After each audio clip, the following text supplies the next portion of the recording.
Hello and welcome to episode 5 of HattersChatters. We've split this week's instalment into two sections for your listening.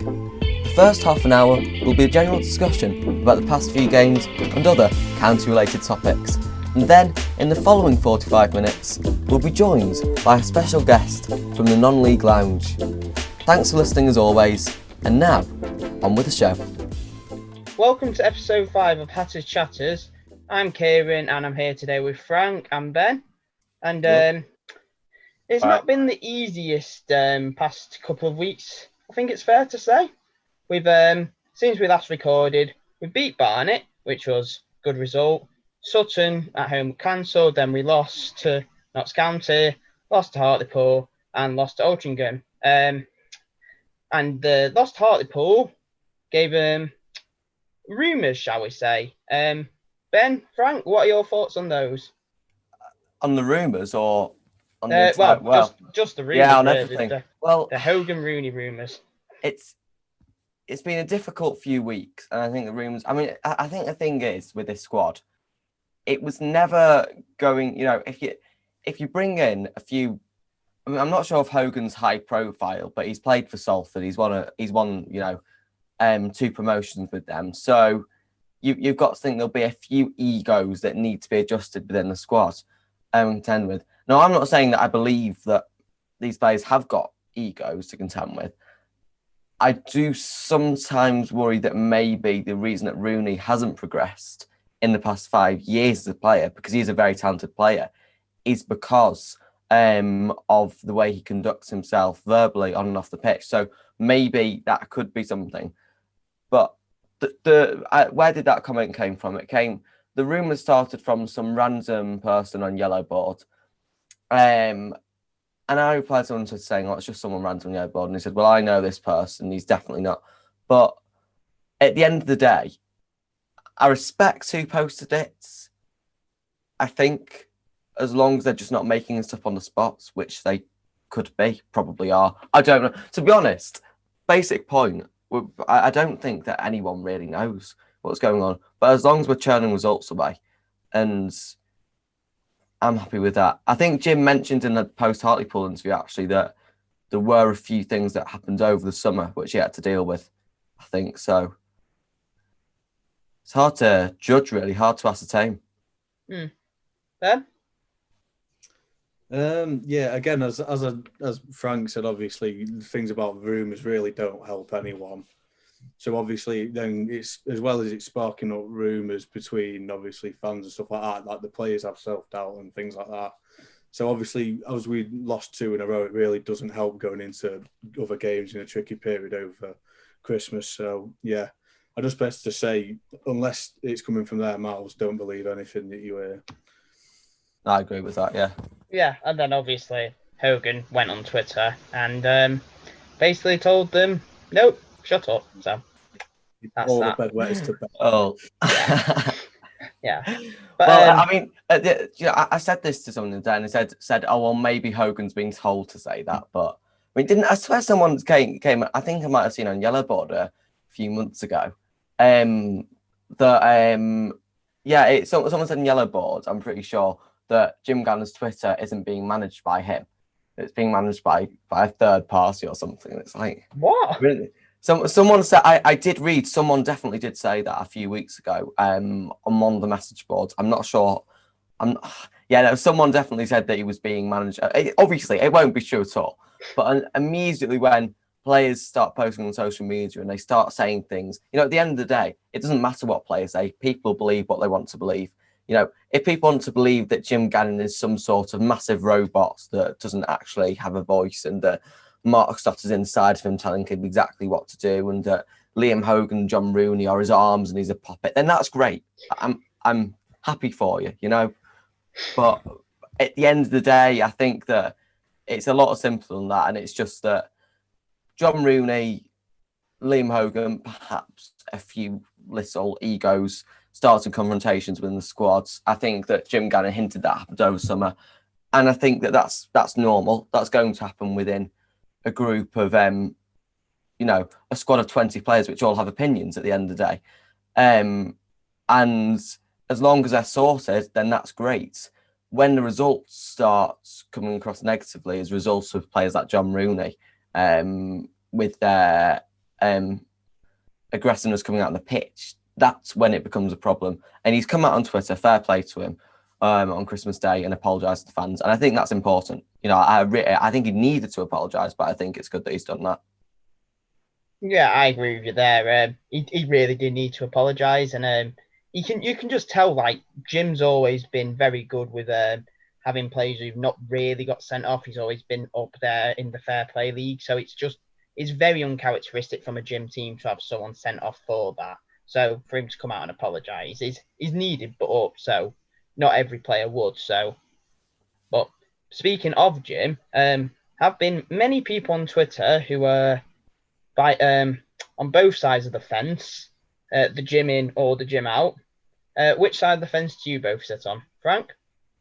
I think that he's got secret ideas about how he wants the club to be, and I think he's only in it for the money. Don't think he cares about the club. No, I'm a massive Gallinouter. No, I think, unlike anonymous people on Twitter, I don't know, Steve 1 2 3 4 5 6 7 8 9 10 11 12, with a photo of Stockport County's badge as his profile picture. I think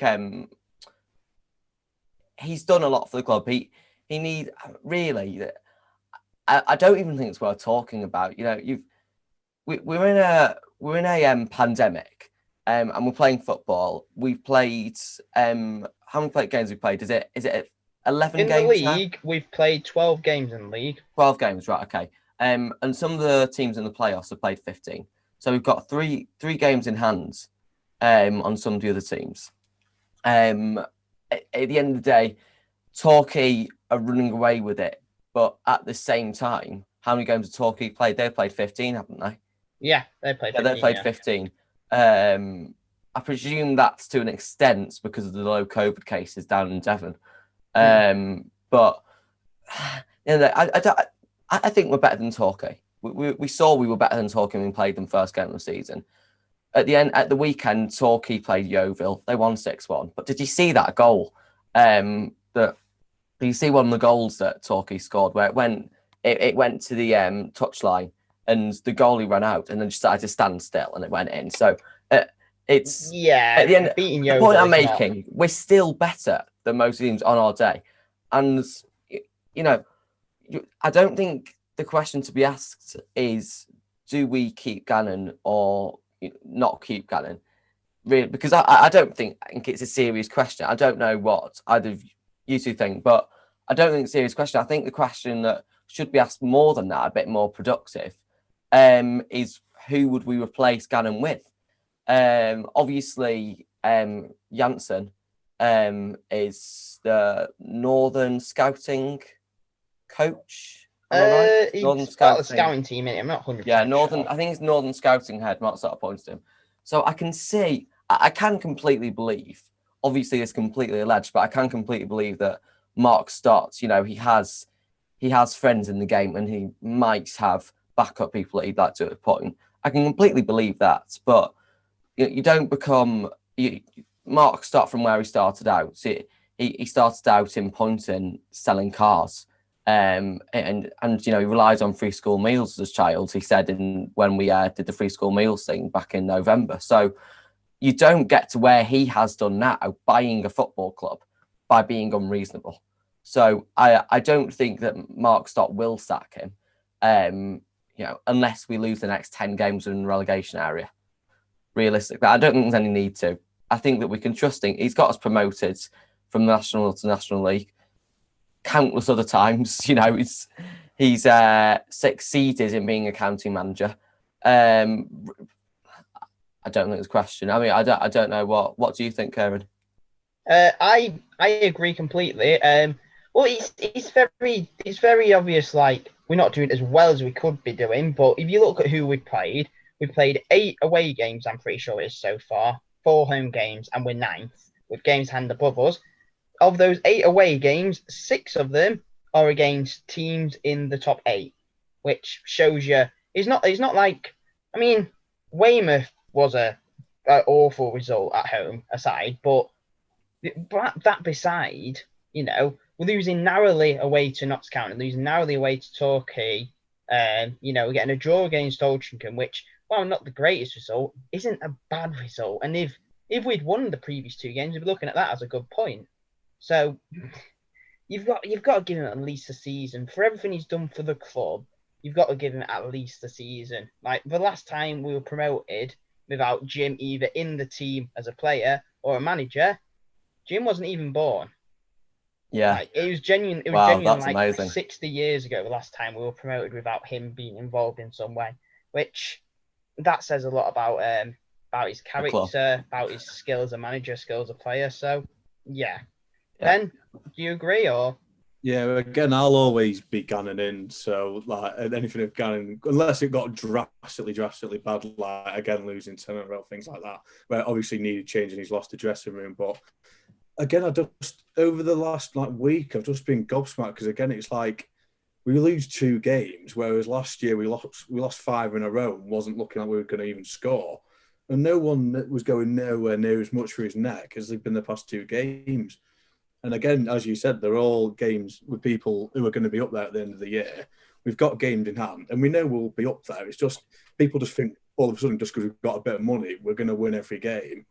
When everyone historically knows this is one of the toughest leagues to get out of because there's only 2 places. So it's not like a League One or a League Two where you've got 3 automatics and then a playoff place.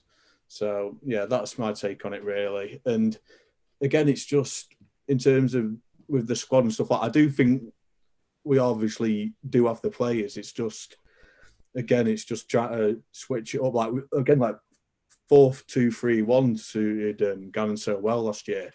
And we got a good few amount of results playing that way. So unless it's obviously with the new player people try to switch in, obviously he's tried the past couple of games. If we could get that suited and then get a run going, I don't see why we can't start climbing back up the league, to be honest. I think as well, in terms of recruitment, the one player we know that Jim Gannon watched and was desperate to sign was Alex Reid. Where did he see him? We saw him at Stevenage. Did he have him at Northwich? I think he had Williams at Northwich, didn't he? Yeah, well, he's been watching Reid for a while. He's been watching Reid for a while. Yeah. And we weren't too hopeful for.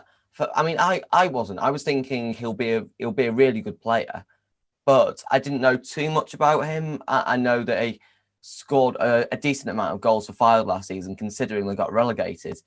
But I didn't know too much, and considering he's recruited that player and signed him for County, I mean, he's done brilliantly. He's such a natural striker, and Jim's played him to his advantages as well. He's got John Rooney scoring. So really, what have we done wrong this season? It's hard to think what have we done wrong in recent games. It almost feels like we just need to get a win. It's not like we played terribly on Saturday by the sounds of it. I mean, I was watching Wythenshawe Amateurs versus Wythenshawe Town. But by the sounds of it, it doesn't sound like we're played too badly on Saturday, and it sounds like we can get back on track here. We get off the next goal that we get. We score the first goal rather than going behind. When's we equalised on Saturday? It was around the 80th minute, wasn't it? Yeah, roughly. Yeah. So I think it was. We get the first goal in the next game. I think we've got that. I mean, Wrexham. We've got next 3 games. We've got Wrexham, Altrincham, and Eastleigh at home. They're 3 very. It's harsh to say. Not even harsh. They are 3 very winnable games. They're not easy games. I wouldn't say there's even playing against Dover at home or Weymouth at home. Not easy in this league. There aren't any easy games, but they are all 3 very winnable games. And then if we win all 3 of them, we'll probably be 3rd or 4th in the league, still with games in hand over teams above us. Wrexham will be really hard as well. I think. I know that. I mean, what was their last result? I don't think they're doing too well, are they? Who's this? Wrexham. Wrexham aren't. They're 11th right now. They've played they're level on points with us, and they've played a game extra than us. So they'll probably be. They've got maybe up there in the playoffs. I don't think they're anything special. I mean, we know they're not anything special. there are so many teams in this league, and it's infuriating that they're just really, really good at defending. And we went it last season perfectly. You know, we got up, but then there were so many teams we played, and they just put up professional performances against us and got results. So I do worry for Wrexham a little bit, but if we're at the top of our game, you know, John Rooney is better than every single Wrexham player. I'm sorry, no disrespect to them. Unfortunately, it's still suspended, but good point. However, that wasn't the point I made. Well, it was the point I'm making, but I'm trying to wind my way out of it now. So tons of other players, you know, Connor Jennings on his game. I think he's getting back into his mojo a bit. Connor Jennings. We've got players who can be miles better than Wrexham players on our day. So fingers crossed we can get 7 points out of the next 3 games. That'd be good. Fingers crossed as well. It's just another thing as well. Obviously, we're talking about Torquay and of whether we're going to run away with it and things like that. And again, like obviously the whole thing with what's going on with COVID and stuff like that, I'm talking about tier systems, is they're getting their normal capacity in every single week because of the tier restrictions they're in. Whereas other teams aren't having obviously the fans there back. So obviously, again, I think a couple of our results might have swung a different way if we were there and actually in the ground. So yeah, again, that might be a major factor come the end of the year. But when you look at it, it's on an unfair playing bias in all honesty. But we'll see. Yeah. Because it's obviously coming up to January. I know we don't have such an strict transfer window as obviously the Premier League and such. But where would you strengthen the team right now? If you were to be the manager, where would you make a signing?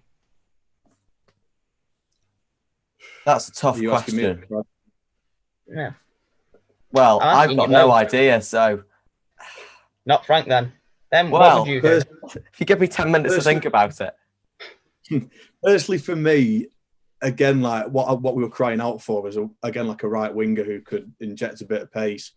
Because, again, like the times last year when against Torquay when we lost 4-0 at Boreham Wood, I think they had Marsh playing, who's now playing for Stevenage. And ever since, again, we played them, I've always wanted like a player like that because, again, he was not afraid to take anyone on, had a bit of pace, always direct. So I think we kind of need someone like that. And, again, it's just trying to get that prolific goal scorer who's trying to get so many goals. I know we've obviously got Reed, but obviously, like, he can chop and change around the areas he's playing. So I think if we manage to get Britton, obviously he goes back to Bristol, and we can spend a good bit of money on a striker. Hopefully that should help push us up. I agree with you completely on the right wing. I mean, I know we'll talk about it a little bit later. Yeah, MSH came on as a sub against Altrincham. You know, he got the corner that we scored from. He crossed in the corner that we scored from, and he's a right back, but he just had that bit of pace. Obviously, playing slightly out of position, but it showed how much if we have. I like Thomason, a great player, but he's not the quickest.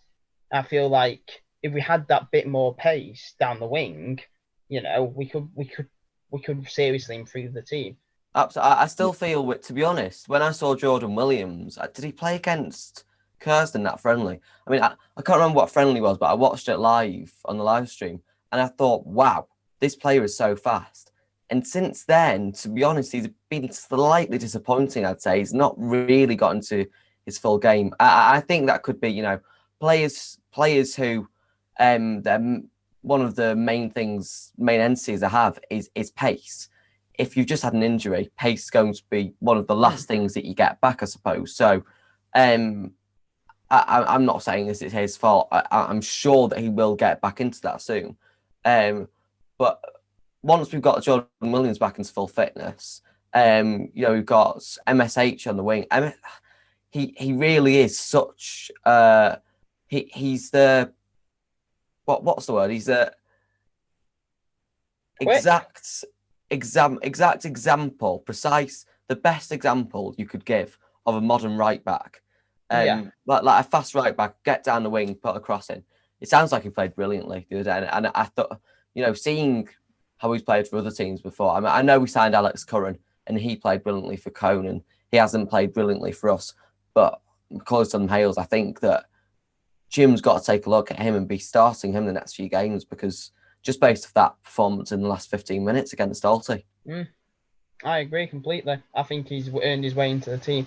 But obviously, we're 12 games in, which is not even a third of the way through the season. Would you say we can still, obviously, we're quite far behind Torquay. Can we still challenge for the league, though? Or do you think we'll have to settle for the playoffs? Ben? Again, it's a tough one, because the thing is, again, if we win all our games, we're then 6 points within Torquay. But if they lose a couple of games, it's all back on again. Like, look what you like. It is pretty obviously renowned to be one of the most competitive leagues. So if they go on a bad run and we start gaining momentum, it's all back on again. But as I said to people since the start of the year, our average is to get around 2 points a game. So if we manage to keep that, so say we've played 12 at the minute and we're on 20, we keep bringing up a couple of wins and we get back to that, like, obviously that 2 point a game benchmark. And I can really see it being on. It's just, again, I think Leyton Orient got promoted about 3 years ago and they won half the games and either drew or lost half the games. And it's just like, you've got to take that kind of thing into perspective, where even though that's happened, it's like, are people going to moan because we're not won the league by enough? It's just, again. Well, last season, Barrow didn't even get 2 points a game. They won the league. How many games did they lose in the end? Was it 6? At least 6, I think. Barrow last season, I can't see that. But Barrow last season played 37 games and got 70 points, which isn't good, but that's also, is that an insane amount of points to win the league by? I wouldn't say so. How many did we get when in 18-19? We got, was it 79? I don't remember. I don't think it was all that many.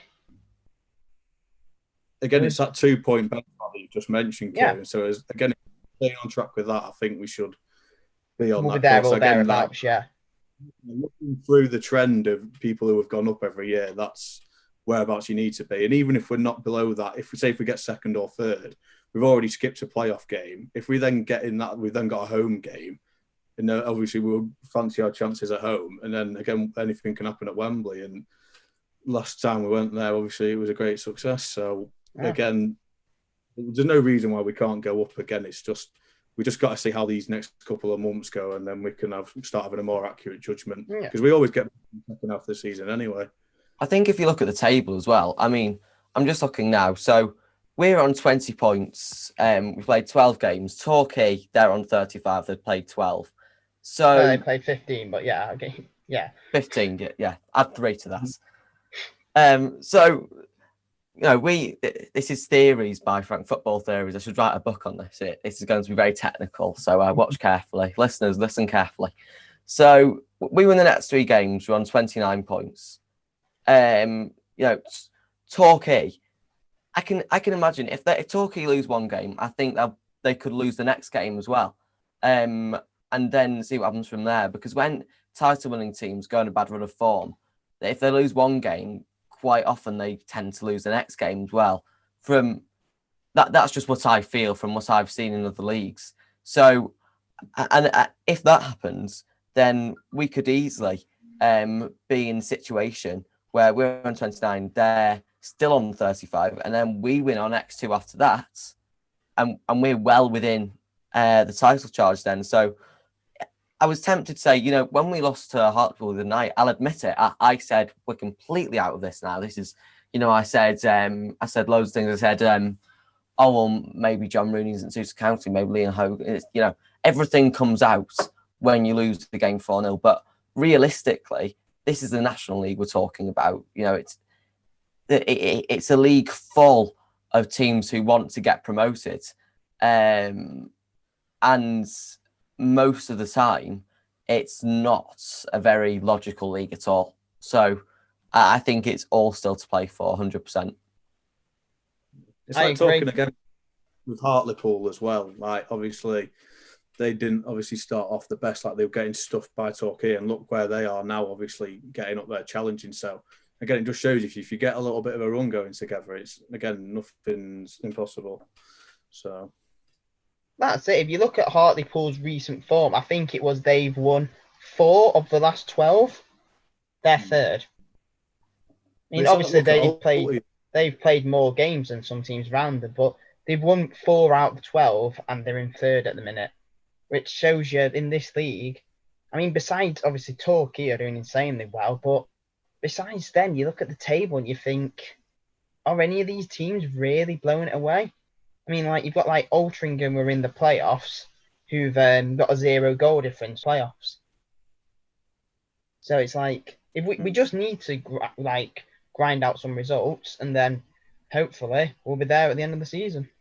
I think if we get into the playoffs, we know that it's a lottery. That that's obviously a cliche. Yeah.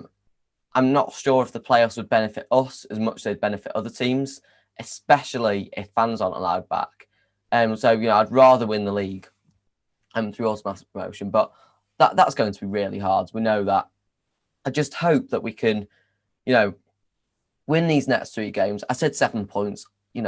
I'd much rather gain 9 points from the next 3 games, obviously. And if we're in that situation, then if we're 5th, 4th within 3 games, we'll be looking at that table, and it'll look far more attractive than it does at the moment. So we've just got to get the 3 points tomorrow, and then build on from there. Oh, exactly. Like, if we win then, we'll forget all about Hartlepool, which was admittedly an awful, awful day. And we're back right in the playoffs. We're back right in the chase.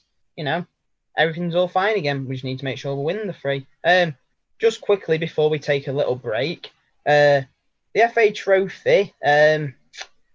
Would you even want to win the next game? I know we've obviously got Notts County and winning breed success, but with the amount of fixtures we've got this year and how far behind already, what would you do? Would you play the reserves, or would you go out to try win?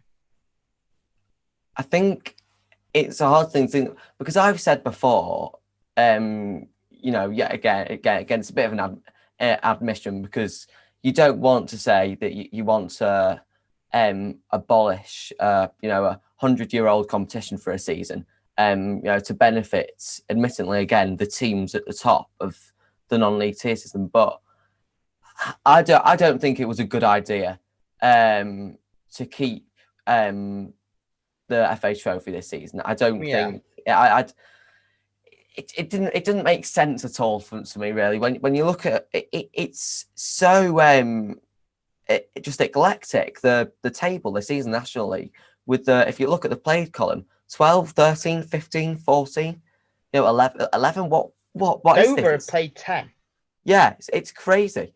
And especially in our league, where at the top ends you've got a few non-league clubs which just don't get the fans and the attendances needed to spend the amount of money they play. It's a really unsustainable league. So you look at Dover not being able to play games because the condition of their pitch. I mean, they've had financial troubles, things like that. You look at the top ends, we've got county spending loads of money, and we can afford to. But then, you've also got clubs like Boreham Wood spending money, and are they getting that money back? The point I'm making is that the FA Trophy doesn't help things in terms of the amount of games that clubs can play this season. So I don't know. Are Dover still in it? I don't know if they are. I don't know how on earth they're going to cope with it. So if it was my choice, I wouldn't have had the FA Trophy at the start anyway. But now that we're in it, I don't think it'd be good for our confidence at all to go out there and lose that game. But at the same time, it's just it's a dilemma, isn't it? Really, you don't want your players to lose confidence. I suppose they wouldn't lose confidence if we played the academy, but I don't think we can do that. So I don't know. What do you think, Ben? Again, the whole thing of not wanting to win a game of football to me is just absolute nonsense. Like, I don't understand it. It's, again, you obviously want to win everything. It's like, again, we won the league and we still got to the semi-final of the FA Trophy. So obviously it's not that big of a concern. Obviously there's games in hand and stuff like that. But as Jim said and the board obviously stated, we've got a big enough squad to chop and change things. Obviously I'd like Crosdale to come in, play Salvan Hales, maybe against Start Britain if he's still here. But yeah, again, it's just obviously you've got to go and try and win it. If we don't win it, we've lost to Notts County, who again were then in the other semi-final last year. So we've not gone out to a bad team. So that's my viewpoint on it. Yeah, I think any other year I'd want to try and win it, but I think this year, just with how far behind we are already, I wouldn't obviously go out and forfeit it, but if we do lose, it's very much okay, cool, we've lost. I'm not really fussed. But yeah, that'll be all for us for a moment. We're going to take a quick break, and then we will return with a special guest. Okay, see you shortly.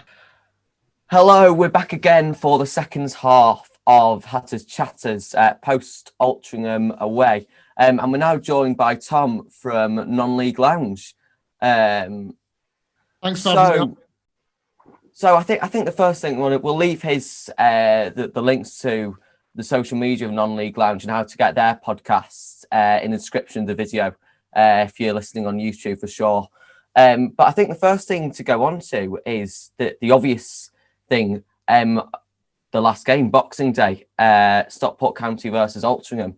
So I think maybe since it's a guest, we should ask Tom first. And what do you think of the game? I mean, historically against you have been absolutely diabolical, and you've also been an incredibly strong team. It's one of those that our style of play is incredibly different to yours. You're a very strong team. You've got an incredible right back, and his name slips my mind. He's the bald fella, unbelievable player. And your squad, your strength in depth, and also your starting 11 just seem to always outmaneuver ours. So I was pretty apprehensive going into the game, but even though we went 1-0 up quite early, maybe about 25 minutes, and we played a lot better than we have done in the past few seasons against you, I thought it was a pretty fair result. I know you've not been on the best of form as well recently, but at the start of the game, if you'd said you can get a point against County after a great run of form, I'd have bitten your hand off, because I know that, you know, you're a very, very good team and you will be up there towards the end of the season. Whether we'll be up there towards the end of the season, you can hope and dream. But again, if we're just managing and planning to stay up this season, a point against County at home, even over the two ties, I bite your hand off, and that's an invaluable point. Yeah, I don't blame you for being happy, to be honest. I mean, that sounds really arrogant. Oh, we're a massive team. It seems amazing because, you know, realistically, we've not been playing too well the past few games, but that's still for you. That's a brilliant point. I really hope that you stay up this season.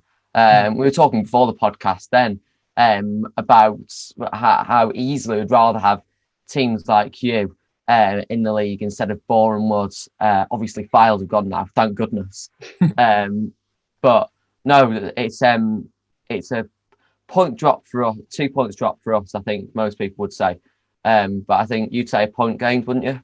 I'd definitely say a point gained. I mean, it's frustrating in one sense because we've been on such a good run in form. I think we've won maybe 6 out of the last 7, which even in the National League North, it's not unheard of, but, you know, you'd say that's a really good run of form.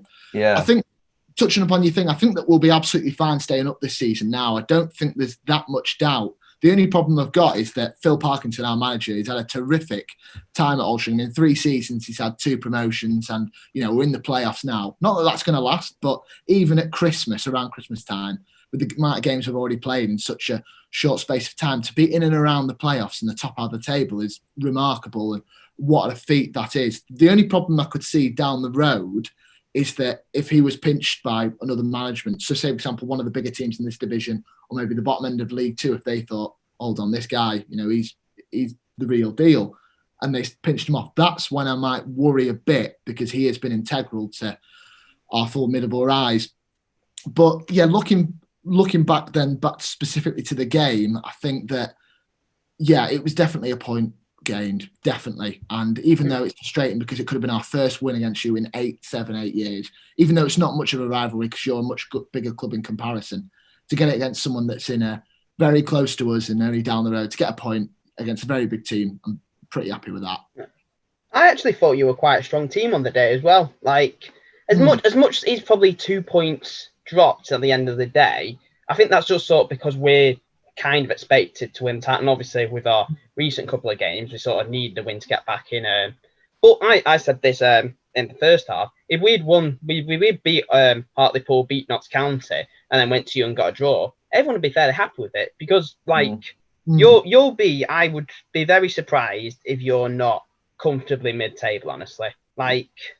Obviously, you've played more games than most teams in the league, but you've not played significantly more games than most teams. Yeah, if everyone wins their games in hand, obviously that's impossible. You'd still be 12, 13? Yeah, I mean, it's evened out a lot. That I remember people were taking the mick out of me, my mates, the spot Premier League teams, thinking, you've played 20 games more than everyone else. But I thought, hold on, you'd rather have points on the board than games in hand. But I'd be really interested to see what you guys think, is that when we've played you in the past, I don't think we've done ourselves justice. I know you've always been the better team, but we've always fallen short against Stockport. So I'd be interested to know. I know you watched it remotely because very few could watch the game in person, but compared to our performances in the 2018-19 campaign and previously, what did you think of our side yesterday compared to those previous seasons? I thought you were better, honestly. I thought you were whether we were the better team on paper. I think for most of the game you matched us. As much as I'd like to say we deserved to win, I think a draw is probably the fair result. It's annoying how the goal we conceded was basically a repeat of something that happened a few minutes before, which we got away with. But yeah, you played well. I can't really say we were battering the doors down and got really unlucky not to win. So yeah, considering the couple of seasons ago we beat you 4 times in a season, you played better yesterday than them at least. Yeah, no, definitely. What I saw is that maybe again this might be a recurring theme throughout the season for you, is that you pressed very high up and then we had a couple of breaks and you were so exposed at the back. I think you had 1 or 2 people. I thought that doesn't remind me of Stockport County sides. Normally you're so solid, very aware and content with other sides having a lot of the ball, but then your break. But it seemed roles reversed that game. It sounds like that. Yeah, I mean, I fortunately didn't watch the game yesterday, but it sounds like we were really exposed back. I was actually watching the Wythenshawe derby, Wythenshawe Town versus Wythenshawe Amateurs, which I'd rather been watching the game live in the terraces, but annoyingly not at the moment for obvious reasons. But watching you in previous seasons, you've looked like just a generally solid team. And I mean, I'd be interested to know from your side, what signings did you really make in the summer to make you quite a stable non-league size this season? I mean, since probably 3 seasons ago, since when Phil Parkinson came in, he made various signings. I think we've got Josh Hancock, Jordan Hume, John Johnston, Andy White, a load of them. And we've kept a solid nucleus throughout that. And at the start of the season, I think we bought Youssef Cisse, who came from Blackpool. We've had him on loan a couple of times and he's been brilliant. And his link-up play with Jordan Hume, our former striker, was formidable. Brilliant partnership and one of the best in the Conference North, I'd say. And after that, we've made a couple of signings here and there. We've got Alistair Smith in centre mid, but then again, that's when the season started. We didn't really sign too many new players, and then we lost one of our biggest ones, Jordan Hume. So a lot of fans were saying, well, that's us relegated then. And this is what I don't really get, is that we haven't really built on, or we haven't bought amazing players since that season where we were in the 7th tier of English football. So step 3 of non-league. We've just kept such a solid nucleus. And I think it's more that we've got really great management that are managing to get and pull amazing performances out of players that are good, but not exceptional. I think that is the method within the management style. Yeah, it remind me of us last year. I was going to say that same thing. Yeah, when we went up from National League North to National League, we didn't really make any big signings or anything. Or at least, obviously, we made a couple when the money came in. But at the start of the season, didn't really make any big signings. We lost Duxbury, we lost Warburton. But yeah, and then obviously at the end of the season, we were only outside the playoffs on points per game. So, but yeah. You do remind me very similar because, well, you might not have the necessarily the huge individual talents. You've set up very well. You obviously, or like the whole team buys into the manager's philosophy, well drilled. So at this level, to be a stable team, if your team backs the manager and plays for the manager, you'll probably be one. I mean, that's what I think. I think too much money at this level can be a major problem, because if you've got a load of money and then say, right, I'm going to buy all these players, and then you find out that there's a major disparity between players getting paid, players will be like, well, he's on 20 quid more. Why is he? I've played better than him. I've scored more goals than last season. I think that's when you start to get your arguments, and it becomes more fractious between the squad members, whereas ours it's still really good money for non-league football compared to 10, 15 years ago. But because it's not massive money at this level, there's not that huge rivalry that I would expect maybe at your Wrexhams or your Notts County. And I think that's why a team like Wrexham, who have, got a lot of money at this level, probably aren't doing as well. I think there's a lot of reasons at Wrexham, but that is probably one of the main reasons why when teams come down to this level from the leagues, they struggle to go back up. I don't know if you guys found that, but again, that you were in financial hardship and now you find yourselves on the end of, a lot of money now, which is very good. Yeah, well, when we first got relegated to this level, feels like quite a long time ago now, quite tragically, to be honest. But when we got relegated to the first time, I think a lot of people were saying we'll just go straight back up. We heard Notts County fans say it, Wrexham fans, I'm sure they said it when they got relegated the first time. And every single team falls for that mistake. And they always end up nearly getting relegated the first season and then maybe nearly working their way back up again. And then missing out on promotion. Basically, I'm describing what's happened to Wrexham. And with us, it got even worse, obviously. We went down to the north. We spent a considerable length of time down there, finally worked our way back up again. But it's as you say, a nucleus is so important that just keeping players for us, Ash Palmer, Sam Minhan, the ball player you were talking about before, the right back. Yeah. We've Ben Hinchley. We've got these players, and it's ironic actually that you talk about disparities and maybe falling outs in the squad, because there were rumours coming out of the Hartlepool game that John Rooney and a few other players had been getting annoyed at the manager Jim Gannon. It was actually John Rooney came out afterwards and he apologised for the game. Liam Hogan came out, who the rumour was also about, and said it was completely false.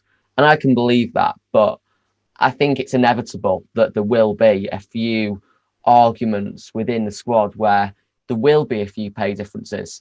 What we saw in the Torquay game, we lost the first game of the season, where Liam Hogan and Niall Bell had a bit of a feud at the start. At the end of the game, so we conceded. So I think that definitely we're starting to experience a few of those issues. But if there's any manager that can create a stable situation for a team that's wanting to gain promotion, I hope that it's Jim Gannon. I really do. And as you say, the basic point, keeping your most important players who played for us in the hard times and stuck with us is so, so important. I mean, that's what I mean. I don't know when you were falling down the leagues. I don't know the actual revolving door at your club. I don't know whether you had loads of players one week and some the next, because you had Neil Young, didn't you, at one stage? Yeah. Didn't fit our style of play. I think the big problem while we got relegated is he came into us in the National League North in 2016 and just wanted a total clear out, which sometimes it works, and he has achieved a lot. But at Altrincham, because I think that we'd had a good FA Cup run that season and we'd lost in the last minute, and that just completely deflated the squad, and we never really recovered since November, December. And his complete clear out of the squad, I think we kept maybe 2-3 first team players. We'd only just got relegated, mind you, and then he just got rid of most of the squad and then brought in a load of youngsters, no nucleus, no strong core of the squad. No one could prop it up, no experience. Good footballers, 18, 19-year-olds, very technically gifted, but didn't know how to win games. So I think that for our eyes is definitely because Phil Parkinson said, right, I know these players, they've worked for me. I've looked at some of the others. I've worked with them during my career as a footballer, because he's a very young manager, stuck with them. And even though we've had bad starts in every single one of his seasons, it's ended up coming good. I don't know about you guys. Do you stick with your manager? So you one of them after 3-4 losses, he's out the door? Honestly, you're pretty much describing Jim Gannon. Yeah. Honestly. We've got players like Alex Reed. He's been watching him for a while, and we have got a director of football now, which obviously we haven't had in previous seasons, being part-time. And I presume that he's had a say in a few of the signings this summer. But Alex Reid is one of the players that I think Jim might have worked with at Northwich. He's been watching him for quite a while now, and he signed him, and he's nearly into double figures this season, if he isn't already. So there's Jim Gannon. I think it's you're describing something that in this league, I don't know whether anyone else has agree. The point here that in the National League, what's important is to get a manager and give him space to work on a project rather than just write an essay, because Jim Gannon has been managing us, and he knows players. He knows that it might take a bit of time to get his players in and to work with these players, and then we can be a stable side. I think a good example of what definitely never works at this level. Does anyone remember Adam Hamill from was it 18-19 when Adam Hamill came in? No, it's last season, Hamill. Last season? Yeah. Well, didn't work out, did it, really? He brought him in. I think he had a bit of an ego. He thought he could get straight into the squad, and he didn't. And then off he went. I think we saw with Notts County, they signed a previous Danish international, didn't they? He was gone by the start of the season, wasn't he? He was gone by the start of the season. So it's all about giving managers time to work a project and players who are dedicated. And I'm sure you'd say, Tom, about players that are dedicated to playing for Altrincham, who have stayed with you for seasons now. I mean, is that just a pop up on point? Is that good striker you've got come from Northwich? He's come from Stevenage, actually. Yeah, Reid. He was on loan at Fylde last season. Yeah. Oh, that's interesting. No, I'll talk about that. Yeah, no, actually, what you were talking about then about the dedication of players, I completely get it. And it's when players have a great time at your club, not only does it go quickly for them, but they're going to put more effort into it and they're going to be more involved. I think that's generally like the old style of football, where they're in the bar afterwards, they're getting the pay packet there, having a laugh with the fans. And it's massive. And I think that's the whole thing, is because Parkinson's very keen on getting a solid group of lads that are very good footballers work together. The fans love it, and it's a success breeds success kind of mentality that we've absolutely loved the plays. He's brought in characters as well, which the fans respond to, because if you get a lot of young lads as well that, are very much social media savvy and aren't very interested in, get talking to the fans afterwards, that's when the fans don't react that well. It's when you get your older characters that you do need to bring in. People love it. Like Jordan Hume, for example, really good with the fans, have beers with him afterwards. I'm not saying that's always a recipe for success, but for us, we loved it. He was one of us. And because then we responded to him really well, all these chants were involving him, that surely will act as a massive factor in the club's success, because we have a great relationship with the players and they're going to play for us and hopefully more likely to stay. And talking of Jordan Hume, one question I was thinking of earlier. So when I was shocked when he left the Fylde over the summer, because I knew that he was so important for you. And, going on from before, this is why I'm kind of quite surprised that you're doing so well this season. But when Jordan Hume left, I know that when Scott Duxbury left for Fylde, for us, quite a few of our fans were angry, rightly or wrongly so. But how did your fan base feel when Hume left? I mean, I remember at the time, so I think because I work as a part-time bartender as well, so I was just doing table service, and an Alty fan there just stopped me and he went, Jordan Hume's left. And I couldn't believe it. It was one of those moments that right on the end of, I think it was the transfer deadline or the usual one, that he'd just gone. I thought, I was gutted, because he was such an important part of the team, as we were saying, loved by the fans and one of our better players. So I did fear about the rest of the season. I thought this could go badly. This was the day before our first game of the season, and a lot of fans were putting on Twitter saying that they couldn't believe it. He said that how much he loved the club and he's just left us just for money. He's a mercenary. And I looked at it first, and you're going to be gutted, because any one of your better players leaving, you're going to be heartbroken because you think they love the club. But the reason you've got to think sometimes that they are only human. They don't necessarily support the club, even though they might love it. And money is a big factor in football. You can't, if he wants to play full-time football, then we can't stop him having it. If that is his one dream, and he might think to himself, right, I'm not good enough to make it into the league, but I'm good enough to play full-time at around Conference North level to a very good club. AFC Fylde come in, pay the release clause.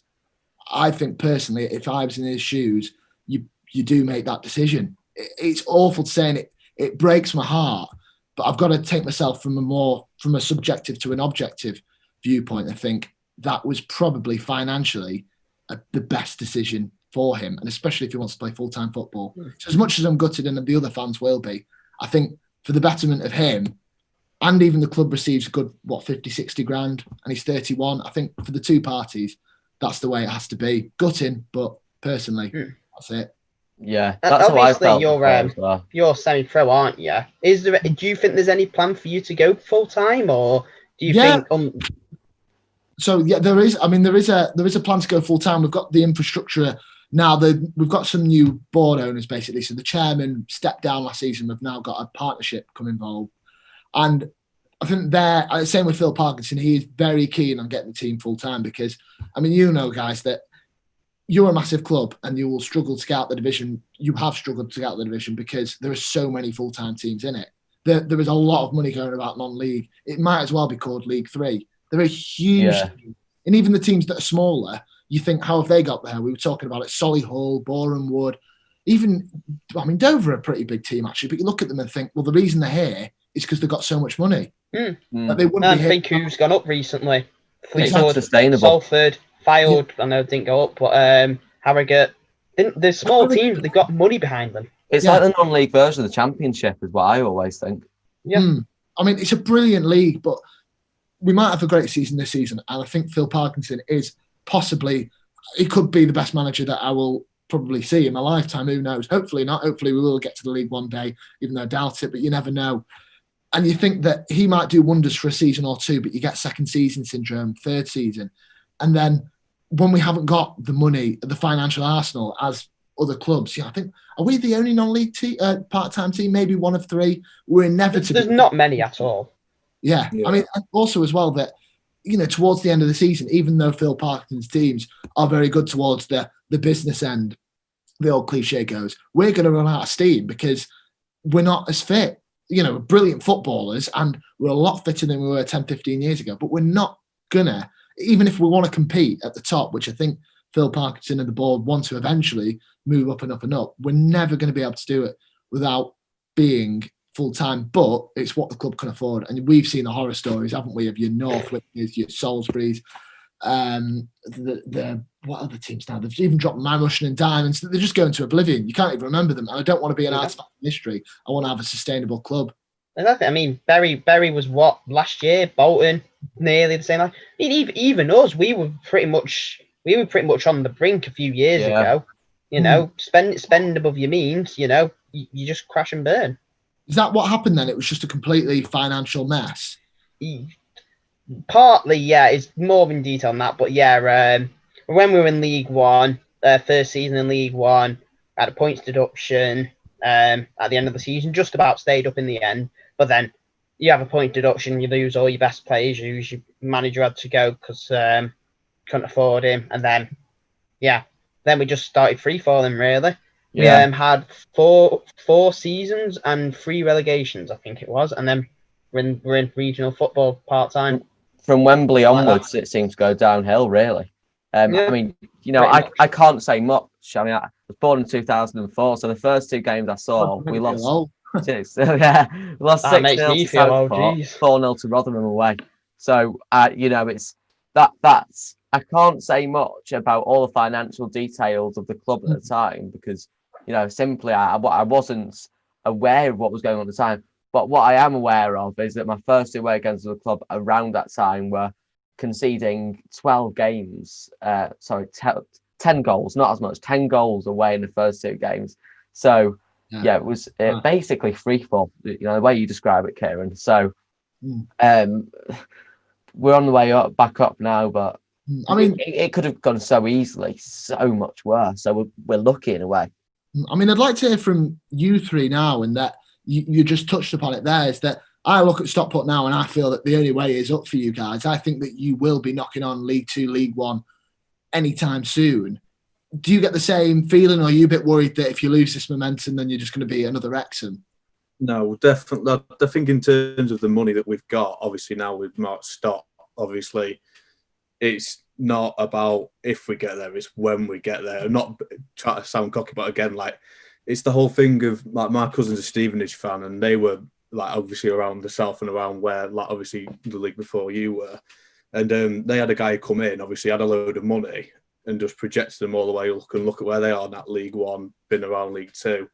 So again, it's just the whole thing of you have the money, we've got the right money to get up there. Again, I think it's just again giving Gannon the right time to get, again, as you said about that nucleus again with the money, and then obviously then building it up. Because I think in terms of the National League, that's the hardest league that it's going to be to get out, and that's what Mark Stott said in his first interview. I think in terms of going up from League Two to League One, it might be like one of the easier tasks. Obviously, you've got 3 automatic spots instead of 1, really. So, League Two infuriates me, and I know it's just I look at it and I think 2 down and 4 up. It's just so unfair. They bottleneck it. They bottleneck it because they don't want as many non-league teams to come up. Well, I mean, we go back to. I think for Altrincham, I'm actually curious about this. Weren't you top of the National League for a long time in the 80s, 90s, I believe, and you just didn't get voted up because the league teams wanted to protect and know their aristocracy almost. Yeah, I mean, it's quite a good story about this. I think in the 80s, we were what we were described as the Manchester United non-league, something quite ridiculous, but it's a lovely name, and nonetheless, one I'm going to, keep shouting out and always say to my mates. But what happened was that I think it was the first or second time we won the conference then, and it was, a voting system, which I never got how that's fair at all. But again, it was to, keep the league teams in. Your Newport counties were always right at the bottom there, coming bottom every single season, but not going down. And we were, knocking on the door for years. And I think that we lost by 1 vote. And the reason we lost is because the Blackpool chairman had locked himself in the toilet. I don't know how or by accident, but he was going to vote for us to get up and they couldn't get out. I thought, that's just Altringham's luck. And now, and I know we're a small town, I think we're probably about the third of the size of you guys, but if we got promoted that season, how much bigger we could have potentially been. We might not have been a team because we could have been in financial ruin. I don't know, but and that's maybe my worry going forward is that I look on our doorstep and I think I've got United, I've got City, I've got Stockport, Wigan, Bolton, maybe a bit further. But I think that it's going to be really difficult to build the crowds, and get thousands and thousands. I don't know about you guys though, because you've always historically got thousands of people. I don't know what your average attendance is, but what is it, 4,000 or 5,000? I think even if we were in League One, that could be maybe, I wouldn't say a pipe dream, but we'd be very, very happy to get something like that. I think, but then we've sort of got the same problem as you, because obviously we've still got United and City on our doorstep. Like the whole joke of United fans are from London, City fans from Stockport. So obviously we've got a bigger base, but expanding fans as well, we've probably got about as difficult as you have, really. I think in the next few seasons, as well, from my stance, I think that with the Premier League becoming less and less of an idealistic league to watch and support, I feel that maybe fans will start to come and watch non-league sides a bit more. Because I mean, really, let's be honest. When I was in school, most people are Man City fans. In Stockport, it is just full of Man City fans, and it's horrendous because still, even now, when we've got richer owners, most Man City fans don't know that we've got a richer owner. And there's still the running joke is, oh, Stockport, oh yeah, you're shit, aren't you? Ha, hilarious.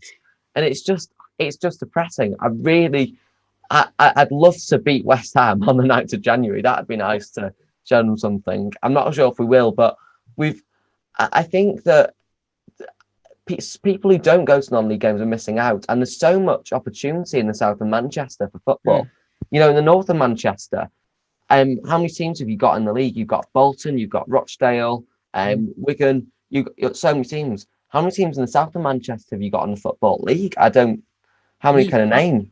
Yeah, so I'm struggling there. So much opportunity for fans. I don't like to see Macclesfield's downfall, but there's opportunity for Altrincham and for us to attract fans in the future. And I think that if you did get to the league, I think really let's be honest, what people are missing out if they don't go and watch you people from Hotspur, people are missing out if they don't go and watch us from Stockport. Yeah.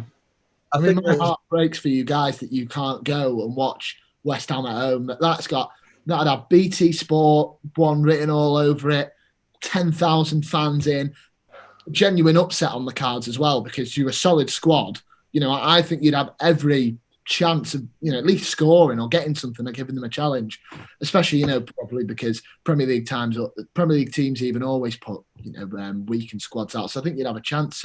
My heart does break for you guys there because, yeah, I'm gutted for you.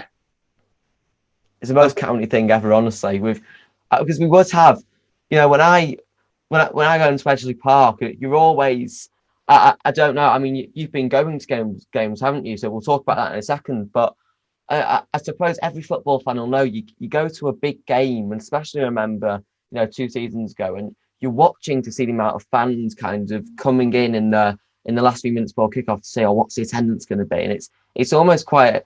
It's not a big moment, you know. That makes me sound a bit odd when I'm really excited before the attendance is announced. But I think it is for non-league clubs. You want your attendances to be quite high. You want to be breaking records with attendances. And you know, how amazing would it have been? I dream of seeing, you know, a game like, or not even a game, just an attendance like County versus Man City. You know, Hardaker scores, moments like that. But look, hopefully, if the investments does come to success in the next few years, we'll have more games like that. But it is so, it's the most county thing ever, really. It's horrendous. There'd be 10,000 fans in there. I mean, for goodness sake, the pop end would be packed. The railway end would be packed. Unheard of. But one day it will happen. I might have to stand outside in Hardcastle Road. I think we've got a massive problem in terms of the City and United's situation, obviously, because they've been so established for so long. Again, it's a hard thing to detract because it's the whole thing of a generation, then bring it onto another generation.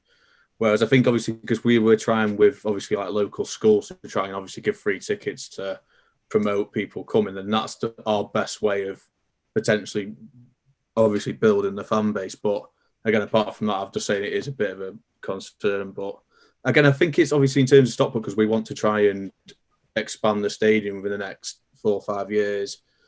Obviously, if we keep going up, that we might be able to allocate more people. But again, it's like the whole thing of Bournemouth. Like, obviously, they were playing in the Prem and they only had 10,000, which obviously is less than the capacity at Edgeley Park. So it's just a thing of, are we going to go and expand the ground unnecessarily because we've not got the fan base there?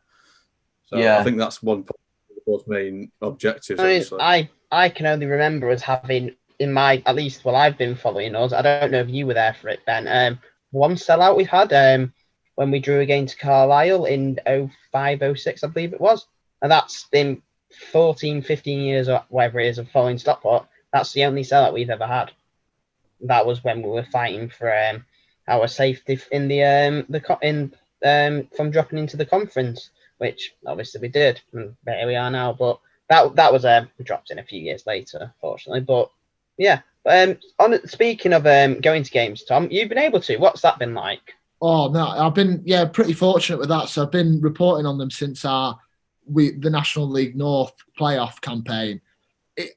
It's been quite sad and surreal in two senses. That, you know, amazing that I've been able to go to these big grounds since we've been to the National League. So I'll be going to Stockport on the 2nd. I've been to Notts County, Wrexham. You know, phenomenal grounds that are easily League One calibre. But it's really weird. Maybe for our playing style, it's very good because we're concentrated. We're a very in-possession team. Not one of those that we feed off the crowd a lot of the time, even though it's important for any team. It gives you the momentum. We're very much focused on the game, play the possession, play the team, and, you know, not like, all right, well, we're up here, we're down there. We're quite, you know, in the middle.